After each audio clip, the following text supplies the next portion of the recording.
கச்சத்தீவு பிரச்சனை வெளிவந்துவிட்டது. முழு பூசணிக்காயை சோற்றில் மறைக்க இனி முடியாது.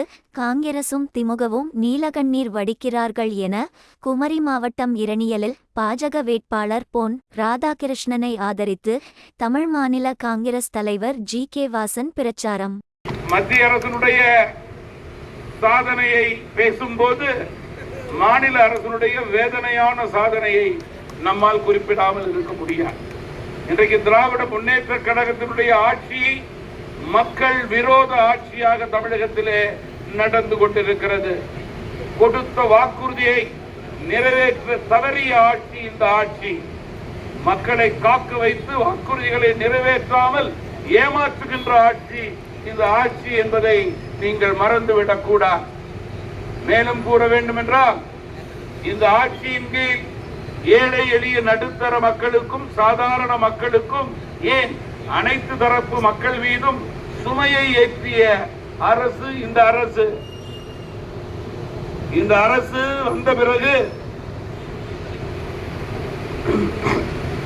இன்றைக்கு தமிழகத்திலே பால் விலை உயர்வு, எலக்ட்ரிசிட்டி பில்லினுடைய உயர்வு, சொத்து வரியினுடைய உயர்வு, தண்ணீர் வரியினுடைய உயர்வு, பத்திரப்பதிவினுடைய உயர்வு என்று அடுக்கிக் கொண்டே போகலாம்.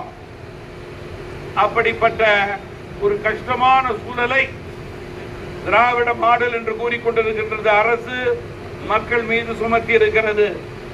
பெண்களுக்கு 1000 ரூபாய் கொடுக்கின்றோம் என்று கூறி அதில் பாரபட்சம் கோட்பாடுகள், அதையும் முழுமையாக கொடுக்காமல் பாதி பேருக்கு கொடுக்க வேண்டியது பாதி பேருக்கு கொடுக்காமல் இருப்பது, மீதி பேருக்கு கட்சிக்காரர்களுக்கு கொடுப்பது.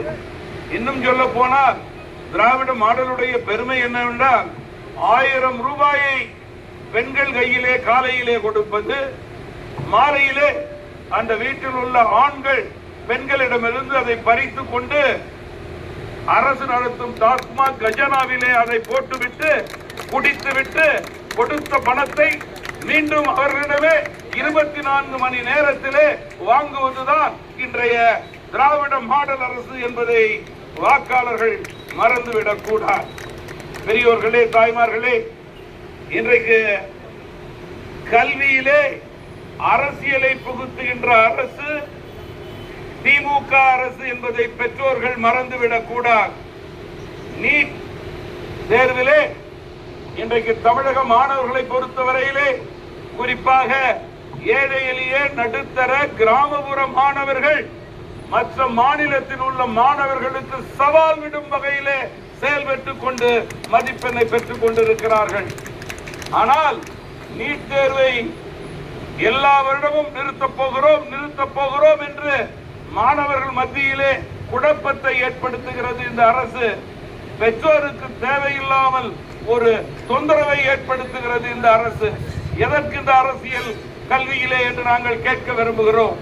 கல்வியிலே அரசியலை புகுத்தக்கூடிய அரசு அகற்றப்பட வேண்டும் என்பதிலே மாற்று கருத்து இருக்கக்கூடிய 2026 நடைபெறவிருக்கின்ற சட்டமன்ற தேர்தலுடைய வெற்றிக்கு அடித்தளமாக இன்றைக்கு பாராளுமன்ற தேர்தல் நடைபெறுகிறது.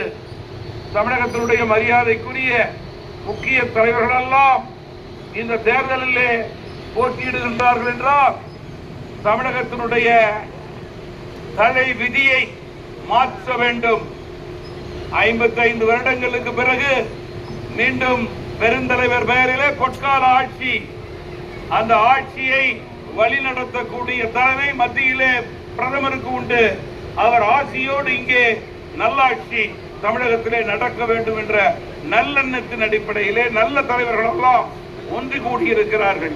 அப்படிப்பட்ட சூழலிலே இந்த தொகுதியினுடைய மரியாதைக்குரிய வாக்காளர்கள் ஒரு நல்ல சந்தர்ப்பத்தை நீங்கள் பயன்படுத்திக் கொள்ள வேண்டும். நல்ல சந்தர்ப்பத்தை பயன்படுத்திக் கொள்ள வேண்டும் என்றால் உங்களுடைய பகுதிக்கு அதிகார வர்க்கம் வருவதை நீங்கள் மறுக்க மாட்டீர்கள் என்று நான் கருதுகிறேன். அதிகார வர்க்கம் தேவை. அதன் அடிப்படையிலே உங்கள் தொகுதி மட்டும் இங்கே வளராது, மீண்டும் தென் மாவட்டம் வளரும். தென் மாவட்டத்தை தாண்டி தமிழகம் வளரும். தமிழகத்தினுடைய வளர்ச்சி பாதைக்கு அழைத்து சென்ற பெருமை ஐயா பொன் ராதாகிருஷ்ணன் அவர்கள் அமைச்சராக இருந்தபோது இருந்ததை நான் சுட்டிக்காட்ட விரும்புகிறேன். அதுபோல வேண்டும், தமிழகம் வளர வேண்டும், தென் மாவட்டங்கள் வளர வேண்டும். இந்த தொகுதியை பொறுத்தவரையிலே தமிழகத்தினுடைய நம்பர் 1 தொகுதியாக மீண்டும் மாற வேண்டும். அந்த நிலையை ஏற்படுத்துவது வாக்காளருடைய கடமை என்று நான் குறிப்பிட விரும்புகிறேன். இங்கே காங்கிரஸ் கட்சியினுடைய வேட்பாளர் 5 வருடமாக இருந்திருக்கிறார். அவரால் ஒன்றும் செய்ய முடியாது என்பதில் யாருக்கும் மாற்று கருத்தே இருக்க முடியாது. ஏன் ஒன்றும் செய்ய முடியாது? அவர்கள் டெல்லிக்கு சென்றாலேயே காங்கிரஸ் கட்சியினுடைய நாடாளுமன்ற உறுப்பினர்கள் எல்லாம் ஒன்று சேர்ந்து ஒன்றாக கூடி மோடி அவர்களை ஒசைபாடுவதுதான் அவர்களுக்கு வழக்கம் பழக்கம். தொகுதியை பற்றி நினைப்பதோ தொகுதிக்காக பேசுவதோ அவருடைய வழக்கமும் அல்ல, பழக்கமும் அல்ல. ஆனால் ஒரு வழக்கத்தை பழக்கத்தை சரியாக செய்து கொண்டிருக்கிறார்கள். அமைச்சரை பார்ப்பது, வணக்கம் போடுவது, போட்டோ எடுத்துக் கொள்வது, அந்த போட்டோவை பேப்பரிலே போடுவது. அதனால் எந்த பிரயோஜனமும் கிடையாது நண்பர்களே. வாக்காளர்களை ஏமாற்ற நினைப்பது. வாக்காளர்கள் இனியும் அவர்களோடு ஏமாற தயாராக இல்லை. மீனவர்களை நண்பர்கள் என்றே அழைத்துள்ளோம். காரணம், மீனவ நண்பர்கள் என்றால் கடலுக்கு சென்று கடின உழைப்பை மேற்கொண்டு தன்னுடைய குடும்பத்தினுடைய வாழ்வாதாரத்தை உறுதி கொடுக்கப் போகிறது. அப்படிப்பட்ட மீனவர்களோடு துணை நிற்கின்ற கட்சி பாஜக கட்சி. சென்ற காங்கிரஸ் ஆட்சியில் மீனவர்கள் பட்ட இன்னல்கள் ஏராளம். அதனை நீங்கள் புள்ளி விவரங்களோடு பார்த்தால் ஒரு 20% தான் அந்த பிரச்சனைகள் நீடிக்கின்றது. அந்த பிரச்சனையை தீர்ப்பதற்கான முறையான சரியான ஆக்கப்பூர்வமான பணிகளை மத்திய அரசு தொடர்ந்து செய்து கொண்டிருக்கிறது. கடந்த சம்பவம் இன்றைக்கு உண்மை நிலை வெளிவந்து விட்டது என்று கருதி மீனவர்கள் மத்தியிலே காங்கிரஸ் கட்சியும் திமுகவும் நீலி தண்ணி வடிக்கிறார்கள். உங்களை மீனவர்கள் இனிமேல் நம்ப தயாராக இல்லை. உங்கள் துரோகத்தை வரலாற்றிலே அவர்கள் மறக்கப் போவதில்லை, மன்னிக்கப் போவது கிடையாது என்பதில் மாற்று கருத்து கிடையாது. கச்சத்தீவை மீட்க வேண்டும் என்பதிலே யாருக்கும் மாற்று கருத்து கிடையாது. அந்த சிக்கலை போக்கக்கூடிய தலைமை பிரதமர் மோடியினுடைய தலைமை. அந்த பணியை அவர்கள் முறையே சரியே படிப்படியாக செய்வார்கள் என்பதை எங்களால் உறுதியோடு மீனவர்களிடம் சொல்ல முடியும்.